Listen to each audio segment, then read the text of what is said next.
ومن تبعهم بإحسان إلى يوم الدين. رب اشرح لي صدري ويسر لي أمري واحلل عقدة من لساني يفقهوا قولي. أما بعد. Alhamdulillah, syukur kepada Allah Subhanahu wa taala.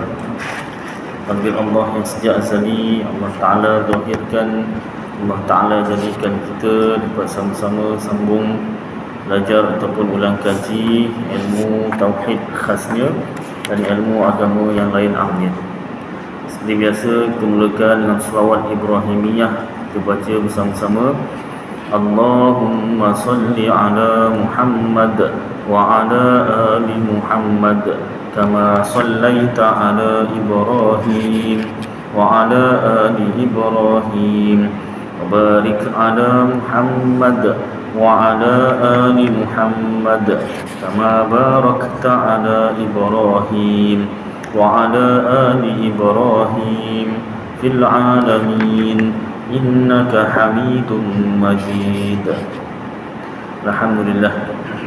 Yang berusaha Tuan Pengerusi Masjid Kampung Pokok Baru, yang dihormati Tuan Timbalan Pengerusi Masjid, Barisan EJK Masjid, yang dikasihi Tuan-Tuan Imam, Tuan-Tuan Bilal, Muslimin Muslimat yang dirahmati Allah Subhanahu wa taala. Saya bacakan dulu kelebihan ilmu daripada kelebihan ilmu dan ulama daripada kitab Al-Jawharul Mahbub wa Munabbihatul Qulub bagi Syekh Ali bin Abdul Rahman Al-Kelantani, ulama Kelantan, yang telah beliau nukilkan daripada kitab Lubabul Hadis, kitab Sarifati Hadis karangan bagi Syekh Al-Alim Al-Alamah Jalaluddin Abdul Rahman As-Suyuti. Asalnya tulisan Jawi telah dialih ke tulisan Rumi oleh Ustazah Nur Ain binti Abu. Dah habis dah pada bab kelebihan ilmu dan ulama. Saya ulang balik awal pertama supaya kita hafal lah. Yang kedua supaya kita dapat amalkan dan sampaikan. Firman Allah Ta'ala, A'udzu billahi minasyaitonir rajim. Bismillahirrahmanirrahim. Yarfa'illahu alladhina amanu minkum walladhina utul ilma darajat. Shadaqallahul azim. Artinya lebih kurang, mengangkat Allah Ta'ala akan mereka yang beriman mereka itu dan segala mereka yang diberi akan mereka itu ilmu beberapa darjat. Suratul Mujadalah ayat 11. Kata Ibnu Abbas radhiyallahu anhuma, bagi mereka itu beberapa darjat yang lebih atas orang mukminin dengan 700 darjat. Barang yang antara satu darjat kepada satu darjat itu perjalanan 500 tahun, seperti barang yang antara langit dan bumi. Dan daripada Ibnu Abbas radhiyallahu anhuma bahawasanya Allah Ta'ala bermegah-megah akan malaikat dengan dakwah ulama, seperti bermegah-megah ia dengan darah orang yang mati syahid. Kata Imam Syafi'i radhiyallahu ta'ala anhu, barang siapa tiada kasih akan ilmu, tiada kebajikan padanya, maka jangan ada antara kamu dan antaranya berkenalan dan bertaulan dengan dia. Maka bahawasanya ilmu itu menghidupkan segala hati dan pelita bagi segala hati. Dan sabda Nabi SAW, talabul ilmi faridatun ala kulli muslimin wa muslimatin. Artinya lebih kurang, menuntut ilmu itu fardu, wajib atas tiap muslim lelaki dan muslimah yang perempuan. Dan daripada Sayyidina Ali bin Abi Talib radhiyallahu anhu, man kana fi talabil ilmi kanatil jannatu fi talabihi wa man kana fi talabil ma'siyati kanatin naru fi talabihi. Artinya lebih kurang, barang siapa ada ia di dalam menuntut ilmu, adalah syurga itu di dalam tuntutnya, dan barang siapa ada ia di dalam menuntut maksiat, ini dosa, segala jenis dosa, adalah neraka itu di dalam tuntutnya. Dan sekalian barang yang datang warid Quran hadisnya pada memuji ilmu dan ulama ditanggungkan atas ilmu yang manfaat dan ulama yang beramal dengan ilmunya, kerana ulama yang tiada beramal dengan ilmunya itu dicela oleh syarak sehingga celanya seperti hadis Sayyidina Umar yang lagi akan datang. Wallahu a'lam bissawab. Cukuplah beberapa ayat, satu ayat Quran dan hadis tentang kelebihan ilmu dan ulama. Mudah-mudahan dapat kita amalkan dan sampaikan insya-Allah.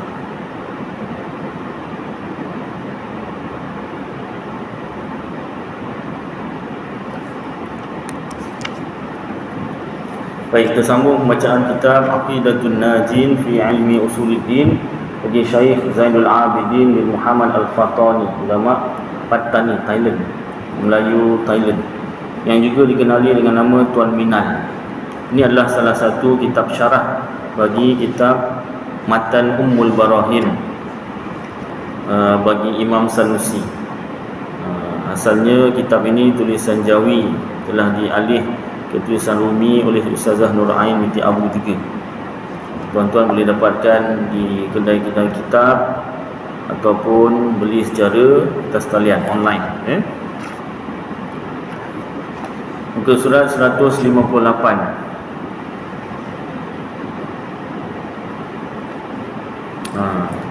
Jadi dalil akli masuk pada dalil nakli dan akli, dalil Quran hadis dan dalil akal, sifat-sifat wajib bagi Allah. Jadi yang lepas tu dalil akal bagi sifat wujud, iaitu kalaulah Allah Ta'ala itu tidak wujud, makhluk ni jadi sendiri, tak ada yang menjadikan, nescaya bersamaan antara dua pekerjaan. Maksud dua pekerjaan tu wujud dan tak wujud, wujud dan tiada. Maksudnya dari segi timbangan, neraca tu ada dengan tak ada tu sama level. Tiba-tiba salah satu daripadanya, iaitu wujud tu, lebih daripada tiada. Maksudnya makhluk ni tiba-tiba jadi macam tu je, tak ada sebab apa-apa. Tak diterima akal, tak diterima akal. Contoh, kalau satu orang A dengan B lah contohnya, katalah si A nak menyebarkan, nak berdakwah lah kepada si B. B ni tak percayakan Tuhan contohnya. Jadi si A pun cakap, kalaulah pinjamlah, aku pinjam barang kau. Contoh, barang apa yang kau paling sayang? Handphone lah contoh. Handphone iPhone 15 pula tu. Dah keluar belum 15? Dah kan? Tengok iklan ada, dah lah kot. Saya pun tak tahu, tengok iklan je. Katalah iPhone 15 baru keluar, kau beli, itu beribu-riban tu harga tu. Itu boleh dapat sebiji motor kalau setakat motor Aspire yang Aspire boleh dapat tu, Aspire tu. Kris pun boleh, Kris nanti 3,000 lebih. iPhone 15 orang 4,000, 5,000. Agaklah, saya agaklah, yang pernah beli mungkin lebih tahu lah kan. Jadi si A kata, pinjam handphone awak. Saya pinjam je, bukan nak apa, pinjam je, pegang baik-baik. Ya, pegang baik-baik. Hati-hati tu. Alah, iPhone jatuh kan tak pecah. Yelah, memang tak pecah, tapi jangan dijatuhkan. Yelah, si A pun pinjam, B pun bagi. Hati-hati ya. Ya, hati-hati. Ya, pinjam aja, pegang kuat-kuat ni. Okey, sekarang awak tutup mata. Si A suruh si B tutup mata. Tiba-tiba si A kata, okey, buka mata. Tiba-tiba, banyak tiba-tiba handphone iPhone 15 ni tu tak ada pada tangan si A. Si B pun tak, mana iPhone 15 ni tadi? Baru beli tu. Itulah, bila kau tutup je mata tadi tu, hilang terus. Kau jangan main-main, B cakap. Aku beli tu banyak, yang gurau lain tak apalah, yang ini yang gurau. Kata kan. Tak, aku tak gurau ni. Si A cakap, memang dia, kau tutup je mata tadi tu, tap tutup, tap, hilang terus iPhone 15 kau tadi daripada tangan aku.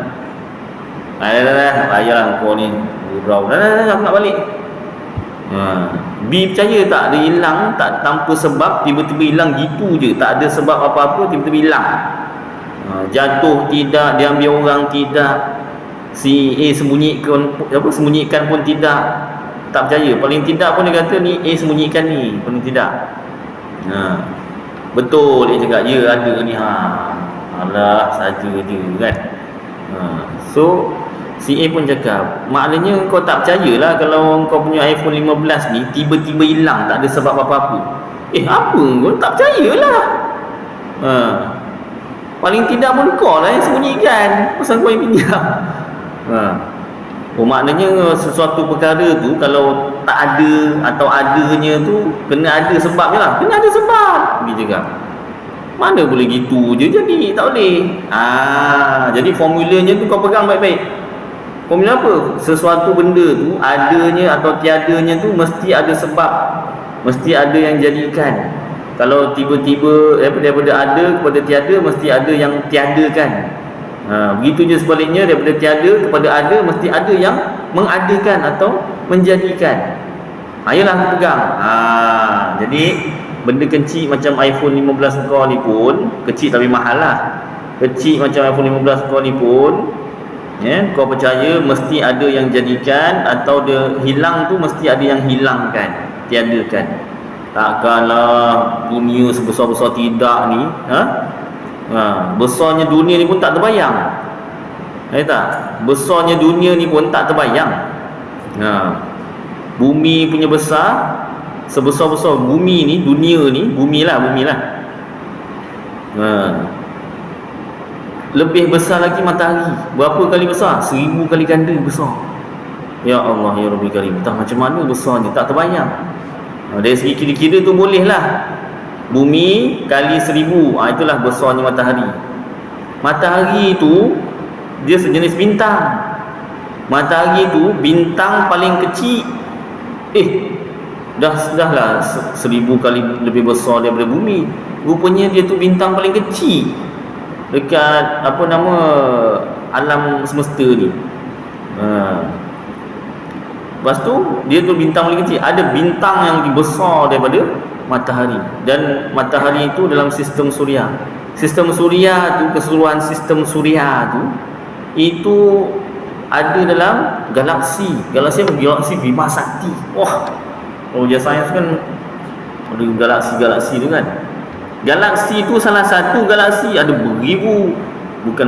trilion kalau tak silap, yang video Astrolab ke apa tu kan, dia cerita lah kan. Tak tahu betul tidak lah kan. Buku teks sains tak tahu lah ada cerita sampai situ tidak.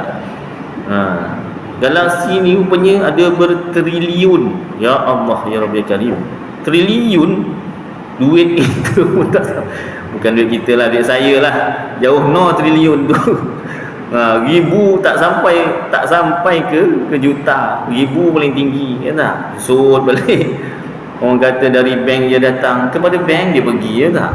Macam-macam orang ni kan. Orang asal daripada tanah dari tanah dia dijadikan kepada tanah dia dikembalikan. Duit pun ada juga, dari bank dia datang, kepada bank dia pergi. Dia cuma lalu je kat Gojek. Tu pun tak sempat lalu kat Gojek, masuk bank je, online bayar dah hilang dah, tak nampak. Kalau di cashkan lah, dapat cash lah kan. Kalau nak cepat, online aja bayar semua kan, tak nampak duitnya, nombor je lah nampak. Baik, jadi sebesar-besar tidak alam ni takkanlah jadi sendiri. Daripada tak ada tiba-tiba ting ada, gitu je, tak ada sebab apa-apa, tak ada yang menjadikan.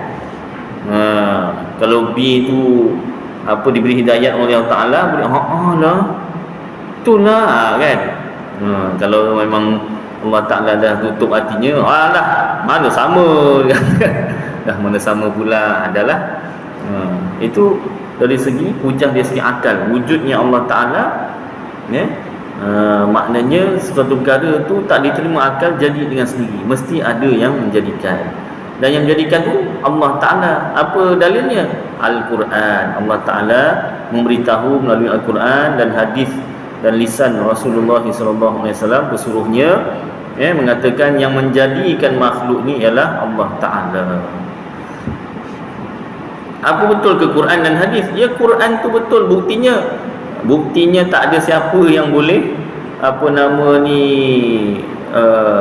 yang pertama yang menyampaikan Al-Quran tu Rasulullah SAW, dan Rasulullah ummi, tak pandai membaca dan tak pandai menulis. Maknanya bukan karangan Rasulullah SAW. Al-Quran tu diturunkan oleh Allah Ta'ala kepada malaikat Jibril, kemudian kepada Rasulullah SAW, ataupun diturunkan kepada Nabi Muhammad SAW melalui malaikat Jibril. Maknanya manusia yang menyampaikan Al-Quran tu Rasulullah saja. Dan Rasulullah ni ummi, tak pandai baca dan tak pandai menulis. Mustahil kalau dia yang mengarang Al-Quran tu. Jadi itu salah satu bukti Al-Quran itu benar daripada Allah Ta'ala, bukan karangan Nabi Muhammad SAW. Kemudian Al-Quran tak berubah, tak ada orang boleh mengubah. Sampai sekarang, daripada sejak diturunkan ke dunia sampai sekarang, tak berjaya diubah. Usaha untuk mengubah tu ada, tak berjaya. Dan tak ada yang boleh melawan bahasa-bahasa dalam Quran tu. Ada pernah kaum musyrikin Mekah nak melawan, buat satu surah nak melawan Al-Quran. Dia buat satu surah namanya Katak. Tajuk surahnya pun dah tak berapa nak sedar. Katak nama surah ni. Surah Al-Quran kan ada binatang kan, Al-Ankabut, semut, Al-Fil, gajah, kan. Al-Ankabut tu semut, kecil, binatang semut tapi surahnya panjang. Al-Fil tu surah gajah tapi pendek surahnya. Tu ada cerita seorang imam ni, maghrib tak isyak ke maghrib ke subuh, bacalah surah Al-Ankabut. Yang seorang jemaah seorang ni baru datang masjid. Baru dah lama tak datang, jejak masjid, datang. Imam membaca surah Al-Ankabut, panjanglah. Penat diri ke tak? Lepas tu imamnya pun iklankan, tak macam mana iklannya. Jarang imam iklankan surah apa nak dibaca, tapi malam tu imam tu iklankan, baik hari ni saya baca surah Al-Ankabut, esok saya akan baca surah Al-Fil. Al-Ankabut tu surah semut, punya panjang dah macam tu. Al-Fil tu gajah, agaknya lagi panjang. Rupanya Al-Fil tu pendek. Cerita surah tu kan.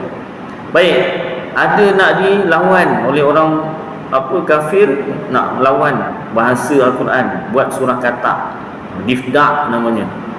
Memang tak senonoh lah bunyi Katak, surah Katak tu kan.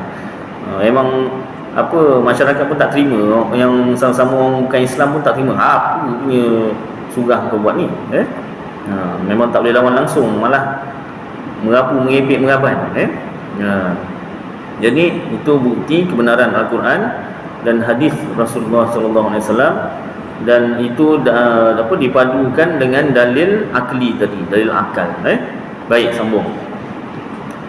Dan kata musannif, kata pengarang kitab Ummul Barahin, iaitu Imam Sanusi, dan dalil baharu alam ini iaitu melazimkan, memestikan bagi sekalian arat yang baharu, sifat-sifat yang baharu, sifat-sifat makhluk. Untuk makhluk tak dipanggil sifat, dipanggil arat. Untuk Allah Ta'ala dipanggil sifat. Kenapa macam tu? Nak dibezakan. Bagi Allah sifat, bagi makhluk dipanggil arat. Dan dalil baharu alam ini, baharunya makhluk ini, alam tu makhluk lah, iaitu melazimnya, mewajibnya bagi sekalian arat yang baharu, sifat yang baharu, sifat makhluk, pada takdir jumlah sugra. Jumlah tu ayat. Jumlah ni maksud jumlah bahasa Arab. Jumlah bahasa Arab maknanya ayat. Ayat sugra, ayat kecil, yang berkata ia bermula segala jirim itu melazimkan bagi segala arat yang baharu. Jirim tu maknanya benda lah, objek. Itu adalah memestikan sifat makhluk. Makhluk tu ada sifat jirim. Jirim tu mengambil ruang dan tempat. Dan katanya dan yang melazimkan bagi yang baharu itu baharu pula pada takdir jumlah kubra, ayat kecil, ayat besar yang berkata ya, dan tiap-tiap barang yang melazimkan yang baharu itu baharu. Makhluk tu ada jirim itu baharu. Jirim tu ada permulaan, baharu tu maknanya ada permulaan. Maka jadilah tertib dalil itu seperti katanya, bermula segala jirim itu melazim bagi segala arat yang baharu, dan tiap-tiap barang yang melazimkan bagi yang baharu itu baharu pula. Dan natijahnya, kesimpulannya, bermula segala jirim itu baharu. Setiap yang mengambil ruang dan tempat itu baharu, ada permulaan. Baharu tu maknanya ada permulaan. Rumah baharu, sebelum tu tak ada rumah, ataupun rumah lama. Kemudian baru ada rumah baharu.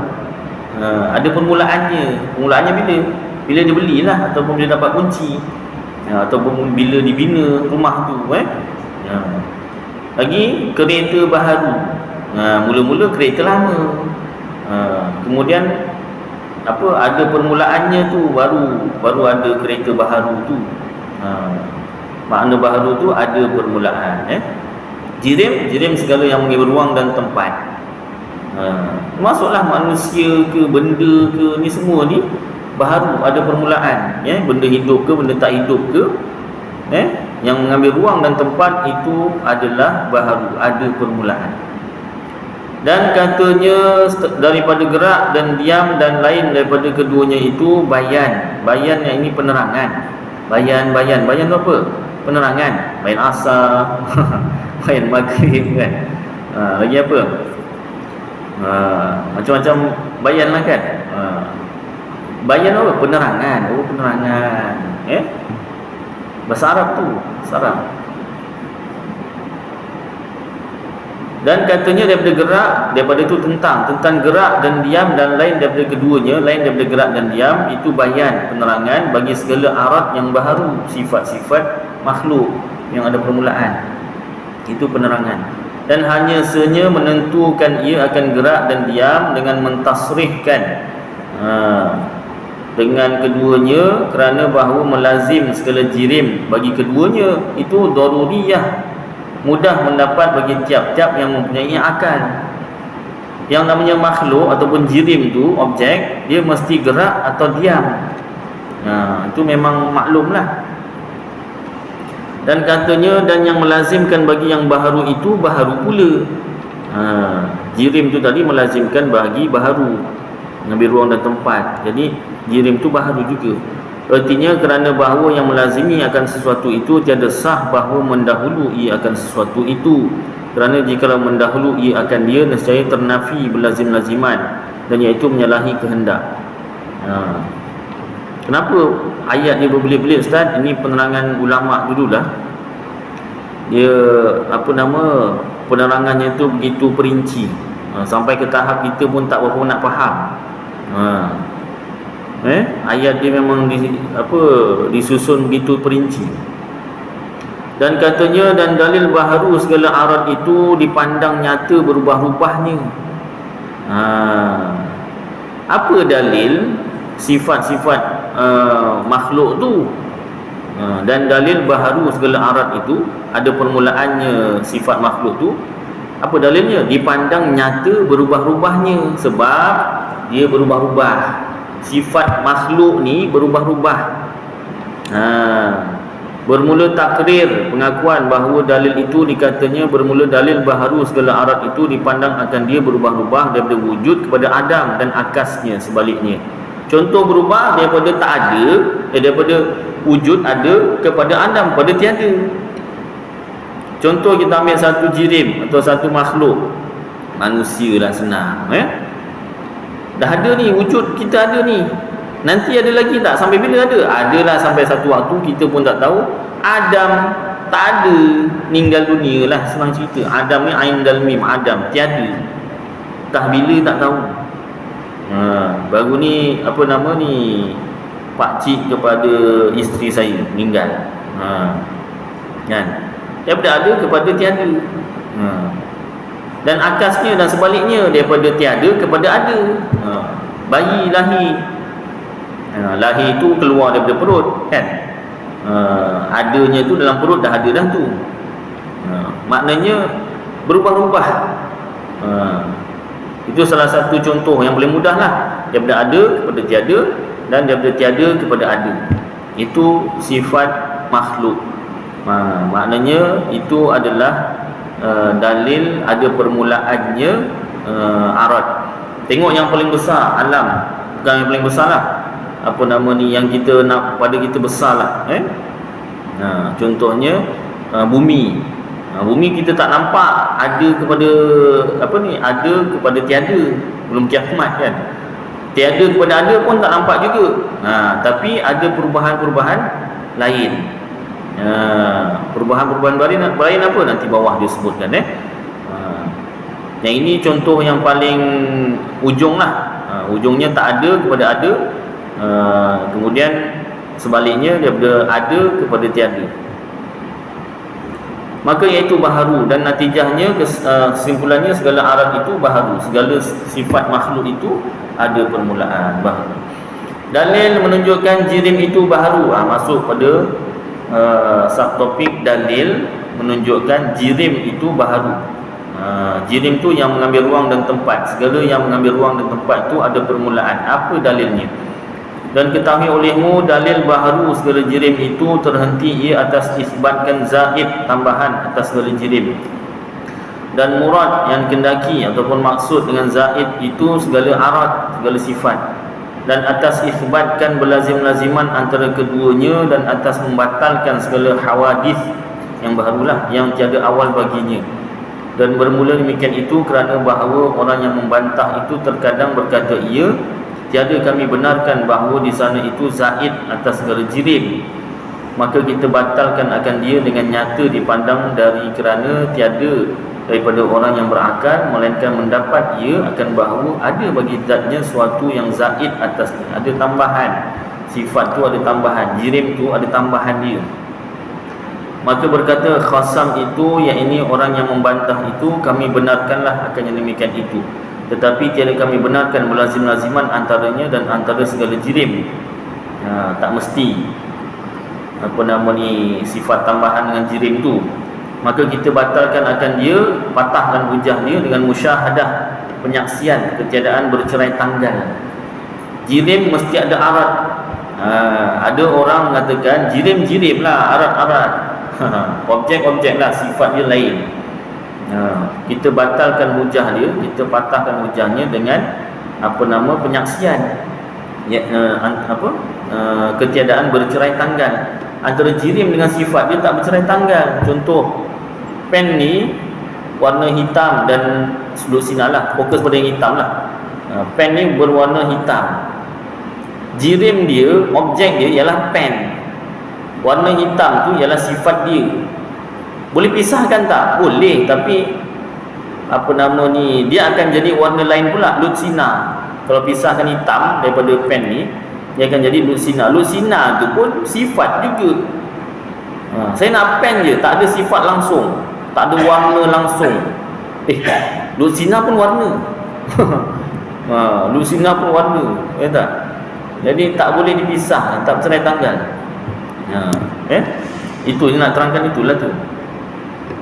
Maka berkata khasam itu pula, kami benarkanlah akan yang demikian itu, tetapi tiada kami benarkan menunjuk ia atas baharu segala jirim, kerana ihtimal bahawa ada ia jirim itu qadim. Dan demikian zaid itu baharu yang tiada awal baginya, kerana tiada daripada gerak melainkan dahulunya itu gerak. Dan seperti demikian itulah selama-lamanya. Maka adalah ia baharu dengan syakhsun, qadim ia dengan nau'un, cawangannya, dan dengan makna bahawa suatu bagi gerak itu qadim, dan syakhsun, seseorang itu baharu. Maka kita batalkan, patahkan akan dia. Kenapa kita berhujah, patahkan hujah, patahkan kita nak bergaduh ustaz? Tidak. Ni andai kata terlintaslah dalam kepala kita begitu, tu kita betulkan balik. Maka kita batalkan akan dia dengan beberapa perkara. Setengah daripadanya bahawasanya tiada wujud bagi nau'un itu, cawangan itu, melainkan di dalam kandungan syakhsunnya, orangnya, seseorangnya. Maka apabila adalah syakhsun itu baharu, jika diri orang tu baharu, ada permulaan, dan secara lazimlah, mestilah bahawa adalah nau'un itu, cawangan dia tu, ataupun dalam kes ni sifat dia tu seperti demikian, itu juga sifat tu pun baharulah. Maka batallah segala yang baharu, tiada awal baginya. Ada yang mengatakan, baiklah, satu orang manusia tu dia baharu, ada permulaan, tapi sifat dia tu tak ada awal, qadim. Tak boleh. Sebab apabila diri seseorang itu baharu, ada permulaan, sifat dia pun sama juga baharu, ada permulaan. Contoh pen ni tadilah, nak senang nampak, pen ni sebelum dijadikan pen tu tak ada. Sifat pen tu warna hitam tu pun tak ada. Takkan pen tu tak ada, tiba-tiba sifatnya ada. Sifatnya qadim, tak ada permulaan, tak boleh terima akal. Sifatnya tu baharu juga, sebelumnya tak ada, kemudian baru ada. Lebih kurang macam tu. Itu didetailkan, diperincikan tentang nak cerita bahawasanya makhluk ni ada permulaan. Baik, masuk pula subtopik seterusnya, dalil menunjukkan arad itu baharu, sifat itu baharu. Tadi dalil menunjukkan jirim itu baharu. Kalau jirim itu objek, contoh macam kita, badan kita ni lah, ada permulaan. Sekarang dalil menunjukkan arad itu baharu, sifat pula, benda sifat tu pula baharu, ada permulaan. Apa dalilnya? Dalil akal lah. Dan dalil baharu segala arad itu, ada permulaannya segala sifat makhluk itu, terhenti ia atas membatalkan berdiri arad dengan sendirinya. Senang je. Sifat tak boleh berdiri sendiri, tak boleh dikatakan ni apa ni hitam, tak, ni pen berwarna hitam. Boleh tak saya cakap ni bukan pen, dia cuma warna hitam je. Ustaz ni dah kenapa? Ni pen Ustaz. Ustaz ni pen berwarna hitam. Tak boleh hitam je, tak boleh Ustaz. Kalau saya kata ni putih, Ustaz pakai apa? Saya pakai putih. Apa yang putih Ustaz? Putih je, tak ada apa, putih je. Ustaz, kopiah berwarna putih Ustaz. Tak, akal yang saya akan cakap, Ustaz pakai kopiah berwarna putih, bukan pakai putih je. Kan? Jadi akal tak terima sifat tu berpisah daripada zat. Maknanya sifat tu boleh berdiri sendiri, tak diterima akal. Mesti ada jirimnya. Kalau bahasa kitab, jirimnya. Arad tu, sifat putih tu, arad, mesti ada jirimnya, kopiah. Kalau faham, alhamdulillah. Tak faham, tak apa, nanti ulang lagi kitab lain. Mungkin dengan bahasa yang lebih mudah. Baik. Dan dalil baharu segala arad itu, sifat makhluk itu, ada permulaannya. Sifat makhluk itu terhenti ia atas membatalkan berdiri arad dengan sendirinya, dan membatal berpindah ia kepada yang lainnya, dan membatalkan tersembunyinya, dan membatalkan bahawa yang qadim itu menerima adam, menerima tiada. Dan bermula yang demikian itu kerana khasam itu yang membantah itu terkadang menegah ia bahawa segala arad itu berubah ia daripada adam kepada wujud dan akasnya, dan sebaliknya. Maka bermula gerak, kemudian daripada sukun tu diam. Dia campur aduk, kadang-kadang bahasa Arab, kadang-kadang bahasa Melayu. Maka bermula gerak, kemudian daripada sukun diam, umpamanya itu tiada ada ia makdum. Kemudian didapatkan ia, tetapi ada ia maujud dahulu daripada demikian itu. Maka kita kata baginya, adakah ia berdiri pada ketika itu dengan sendirinya, atau ia berpindah daripada satu tempat pada tempat yang lain, atau tersembunyi ia pada tempat itu. Maka jikalau ada ia surah, yakni gambaran yang pertama, yakni berdiri sendirinya, kalaulah sifat arad tu sifat makhluk berdiri sendiri, dia tak ada jirim, tak ada badan, nescaya lazim berdiri arad dengan sendirinya, dan iaitu batil, salah, tak diterima akal. Dan jikalau ada ia surah yang kedua, gambaran yang kedua, maka iaitu seperti demikian itu juga, sama juga batil, kerana bahawasanya lazim berdiri arad itu dengan sendirinya pada lahzah berpindahnya.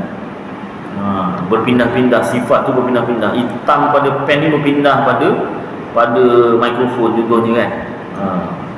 Tak diterima akal kita. Dan jikalau ada surah yang ketiga, nescaya gambaran yang ketiga, nescaya lazim berhimpun dua yang berlawanan, dan iaitu batil. Yang ketiga apa tu tadi dia kata? Tersembunyi. Itu pun batil. Maka berkata ia, kami benarkanlah akan yang demikian itu, tetapi tiada kami benarkan bahawasanya menunjukkan ia atas baharunya. Kerana ihtimal ditanggung bahawa ada ia qadim, tak ada permulaan, dan berubah ia daripada adam ke wujud dan akasnya dan sebaliknya. Maka kita batalkan dia dengan bahawa yang qadim itu tiada menerima adam. Ini bangkangan-bangkangan ataupun penentangan, bantahan, sama ada daripada orang atau syaitan atau pemikiran kita. Dan bermula segala perkara ini dinamakan dia maqalib yang 7. Dan dengan sebab mengenal akan dia itu, lepaslah mukallaf daripada segala pintu neraka Jahannam yang 7.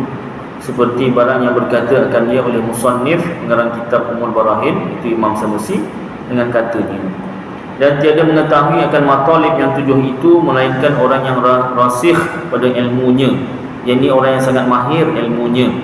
Dan sungguhnya telah isyarat baginya oleh setengah mereka itu dengan katanya, Zaidun maqama man taqal makamuna man fakkala adama qadimil lahina. Artinya bermula pekerjaan yang lebih itu tiada berdiri ia dengan sendiri, dan tiada berpindah ia daripada suatu pada suatu zat, dan tiada tersembunyi ia padanya, dan tiada tanggal daripada zat, dan tiada adam, yakni tak ada bagi yang qadim, dan tiada bagi segala yang baharu, yang tiada permulaan baginya. Maknanya segala jirim dan arat itu, yakni makhluk, badan makhluk dan sifat-sifatnya itu, kesimpulannya badan makhluk dan segala sifat-sifat makhluk itu baharu, ada permulaan. Apa dalilnya tadi? Secara ringkasnya, ada perubahan daripada tiada kepada ada, daripada ada kepada tiada.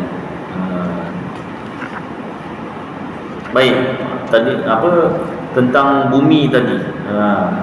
Kalau benda yang kita boleh nampak macam manusia ni, kita boleh terangkan ada kepada tiada, tiada kepada ada. Bumi macam mana kita tak nampak, ataupun dunia ni, dia kita hidup-hidup dah ada kan. Nak tunggu dia musnah tak ada, tak tahu bila. Nak tengok dia daripada tiada kepada ada, kita tak ada masa tu. Jadi kita tengok perubahan pada bumi itu sendiri, pada alam itu sendiri, perubahannya, iaitu cuaca, ada panas, ada sejuk, itu perubahan. Perubahan-perubahan yang kita nampak. Ada 4 musim berubah, daripada musim panas, musim sejuk, musim bunga, musim luruh. Itu yang negara 4 musim. Kalau di Malaysia, hujan dan panas sepanjang tahun, hujan panas, hujan panas. Itu dinamakan perubahan. Perubahan-perubahan tersebut menjadi dalil, menjadi bukti bahawasanya bumi ini ada permulaan. Setiap yang berubah-ubah itu ada permulaan, daripada tiada kepada ada. Dan yang menjadikan daripada tiada kepada ada itu Allah Ta'ala. Baik, masuk pada dalil kidam. Dan adapun dalil kidam bagi Allah, firman-Nya, yakni Allah Ta'ala, A'udzubillahi minasyaitonirrajim. Bismillahirrahmanirrahim. Huwal awwal wal akhir. Sadaqallahul azim. Artinya ia juga yang awal dan yang akhir. Suratul Hadid ayat 3. Dan makna awal itu, makna awal tu apa? Adakah Allah yang pertama-tama ada dulu, barulah makhluk pula ada? Makna awal tu apa? Tiada permulaan. Allah Ta'ala yang awal. Makna yang awal, tiada permulaan. Makhluk ada permulaan. Dan akhir, dialah yang akhir. Akhir itu maknanya apa? Tiada kesudahan. Allah yang akhir. Makna akhir, tiada kesudahan, Allah tak mati, tiada penamat. Dan dalil akli, dalil akal, seperti kata Syekh radhiyallahu anhu. Kata Syekh siapa? Syekh Sanusi, pengarang Matan Ummul Barahin. Pengarang tu bukan yang mengarang apa nama fikir, apa nama ni, mengarang ikut suka-suka hati, tidaklah. Daripada Quran hadis lah yang menulis, yang menyusun. Baik, jadi dalil kidam tadi satu ayat tu sahaja pendek, apa nama ni, ayat tu tadi pun tak habis tengah-tengah, surah Al-Hadid ayat 3. Masuk dalil akal pula. Wa amma burhanu wujubil qidami lahu ta'ala fali'annahu law lam yakun qadiman lakana hadisan fayaftakiru ila muhdithin fayalzamud dawru awit tasalsulu. Artinya, dan ada pun tanda wajib kidam, yang ini sedia tu maknanya tiada permulaan bagi Allah Ta'ala itu, maka kerana bahawasanya jikalau tiada ada ia qadim, kalaulah Allah Ta'ala tu tak qadim, yang ini tiada permulaan, maksudnya kalaulah Allah Ta'ala tu ada permulaan, nescaya adalah ia baharu. Dan jikalau ada ia baharu, kalaulah Allah Ta'ala tu baharu, ada permulaan, nescaya berkehendak kepada orang yang membaharukan dia, kenalah ada yang menjadikan dia, menjadikan Allah. Maka lazim jadi daurun atau tasalsul. Kalau ada yang Allah, kalaulah Allah Ta'ala tu mesti ada yang jadikan, dia jadi dua je, daur dan tasalsul, dan dua-dua ni mustahil. Baik, nanti diterangkan apa itu daur dan tasalsul. Bermula burhan ini, dalil ini tiada sempurna ia melainkan dengan 3 kias, 3 perumpamaan. Dan aturannya itu dikatakan jikalau tiada ada ia qadim, nescaya adalah ia baharu, ada permulaan, kerana tiada ada yang menengahi antara keduanya. Dia antara qadim dengan baharu je, dia tak ada tengah-tengah. Dia baru pun tidak, qadim pun tidak, tak ada. Tetapi keadaannya baharu itu mustahil, dari kerana jikalau ada ia, yakni Allah baharu, ada permulaan, nescaya berkehendak ia kepada orang yang membaharukan dia, mestilah ada yang menjadikan Allah kalau Allah Ta'ala tu baharu. Tetapi berkehendak kepada orang yang membaharukan dia itu mustahil, tak diterima akal.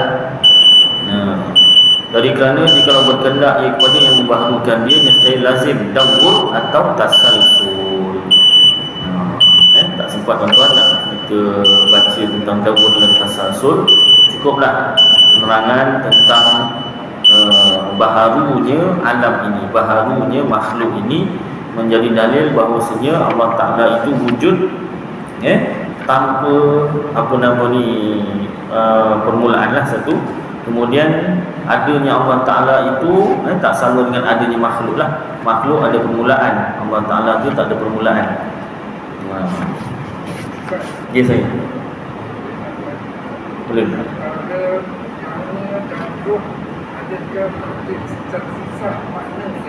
Terpisah makna dia ke tidak? Payah juga soalan juga. Apakah bezalah roh dan nyawa? Roh dan nyawa. Kalau nyawa dan badan tu boleh tengok cerita Berambi je. Hailah nyawa, hailah badan. Roh dan nyawa, kalau menurut yang saya apa nama ni faham melalui pelajaran tauhid yang saya belajar suragama dan kitab-kitab ni, roh dan nyawa tu macam sama. Macam samalah. Tak pasti dalam kitab ada sebut ke tidak beza roh dan nyawa. Tapi itu pada pandangan saya macam sama. Bila tapi yang disebut dalam kitab roh dengan jasad, itulah bezanya. Itu memang ada bezalah roh dan jasad. Soal nyawa tu saya tak dapat nak jawab. Maksudnya nyawa tu adakah sama dengan roh ke tidak? Sebab mengelirukan saya itu bayi dalam kandungan. Hari ke berapa baru fikirkan dia. Bayi itu ada nyawa. Ya. Tempoh sesuatu itu yang menirukan saya. Ya. Jadi adakah bernyawa tu sama dengan roh? Apa nama ni? Apa menurut saudara kita ni, bila bayi tu asalnya badan saja, daripada seketul darah jadi apa nama seketul daging, belum bernyawa, belum hidup. Bila dimasukkan roh barulah bernyawa. Jadi kalau tengok kejadian manusia dalam Al-Quran tu, seolah-olah nyawa dan roh tu samalah. Maknanya kalau roh keluar dari jasad berpisah, tak bernyawa lah. Tak bernyawa, tak berroh lah. Boleh juga dikatakan begitu kan. Mungkin mudah-mudahan terjawablah soalannya. Maknanya daripada kejadian manusia tu samalah maknanya roh dengan nyawa. Cuma dalam kitab tak sebut nyawa lah, disebut roh dan jasad. Ya. Ya. Roh tu bila tahu pun ada sejak kematian berbeza dengan jasad. Tapi nyawa sifat bagi Allah. Dengan ada roh ada nyawa. Menjadi dia sifat dia ada rasa. Mudah-mudahan. Yalah, maknanya roh dan nyawa tu lebih kurang sama lah. Dia tidak ada berserta dengan dia, tapi dia tidak berpisah dia jaga. Tapi jasad seperti jasad dengan bayar. Bayar ada roh, ini ada sifat ada jasad, roh ini ada sifat dia sudah bagi roh. Maknanya nyawa tu boleh dilihat tanda-tandanya. Betul, ada sifat roh hidup. Ada nyawa dia merupakan betul ada sifat besar saja. Tak bagi roh.